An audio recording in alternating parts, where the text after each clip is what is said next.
علی نواز کے تو دو بیٹے ہیں، اس روز آپ کو قتل کرنے کی کوشش کس نے کی؟ کیا کروں میں رائم، ایک طرف تم ہو اور دوسری طرف آپ کی اپنی سگی بہن ہے نا، اور بھانجا۔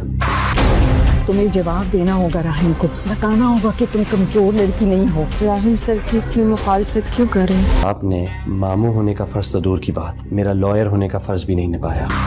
اب پتہ چلے گا مجھ پہ انگلیاں اٹھانے والوں کو۔ پورا انٹرنیٹ میری ویڈیو سے بھرا پڑا ہے۔ اور آریہ انصاف صرف امیروں کو ملا کرتا ہے، غریبوں کو نہیں ملا کرتا۔ وہ مجھے چیٹ کر رہا تھا پاپا، وہ مجھے دھوکہ دے رہا تھا۔ ناظرین، ڈرامہ سیریل اے عشق کے جنون کی نیکسٹ ایپیسوڈ میں آپ دیکھنے والے ہیں راہم کا کوئی بھی قصور نہ ہونے کے باوجود تمام لوگ اسے قصوروار ہی سمجھ رہے ہوتے ہیں، اور عافیہ اس بات کا فائدہ اٹھانا چاہتی ہے اور راہم کو اس کیس میں پھنسانا چاہتی ہے تاکہ اس کے سگے بیٹے کا نام کہیں پر بھی نہ آئے، اور ایسے شہروز کے راستے کا کانٹا بھی صاف ہو جائے گا اور سب کچھ شہروز کو ہی مل جائے گا۔ عافیہ نے اپنے مینیجر شمسی کو کہہ کر ایمن کے گھر پر نظر رکھوائی ہوئی ہوتی ہے، اور شمسی اسے یہ بات بتائے گا ایمن اپنا چیک اپ کروانے کے لیے ہاسپٹل پہنچ گئی ہے، اور عافیہ اسی بات کا فائدہ اٹھاتے ہوئے ہاسپٹل پہنچ جائے گی اور ایمن کے کان بھرنا سٹارٹ کر دے گی۔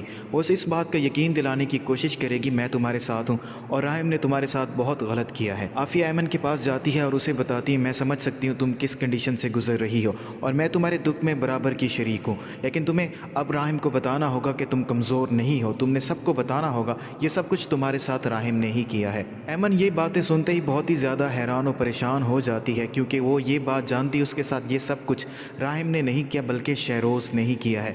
اس لیے وہ عافیہ سے سوال کرتی ہے آخرکار آپ راہم سر کی اتنی مخالفت کیوں کر رہی ہیں؟ عافیہ اسے بتائے گی میں جانتی ہوں تمہارے ساتھ جو کچھ بھی ہوا ہے وہ ٹھیک نہیں ہوا، میں تو صرف تمہیں انصاف دلوانا چاہتی ہوں۔